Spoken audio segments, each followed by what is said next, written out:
స్థాయి క్రీడా పోటీల్లో రాణించిన చెర్ల రాహుల్ విద్యార్థులు కొత్తగూడెం ప్రకాశం స్టేడియంలో స్కూల్స్ గేమ్స్ ఫెడరేషన్ ఆధ్వర్యంలో నిర్వహిస్తున్న జిల్లా స్థాయి క్రీడా పోటీల్లో చెర్ల మండలం నుండి రాహుల్ విజ్ఞాన్ విద్యాలయం విద్యార్థులు సత్తా చాటారు.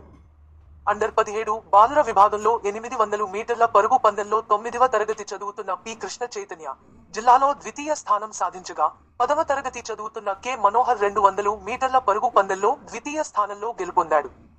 అలాగే అండర్ 17 బాలికల విభాగంలో 9వ తరగతి చదువుతున్న కొట్టే జస్విని 3000 మీటర్లు నడకలో జిల్లా స్థాయిలో తృతీయ స్థానం సాధించింది. ఫిజికల్ డైరెక్టర్ రవికుమార్ మరియు జిల్లా స్థాయిలో గెలుపొందిన రాహుల్ విద్యార్థులను Rahul Vidyalayam chairman doctor DN Kumar, doctor Pratibha, educational director TVPC Sastri, principal Varma Raju, ఉపాధ్యాయులు MV Narasimharao, GP Ramarao, B Kranthikumar, SK Usman, Bosubabu, Shetty Sunitha, K Pradeep, ఉపాధ్యాయుల బృందం, విద్యార్థుల తల్లిదండ్రులు పలువురు అభినందించారు.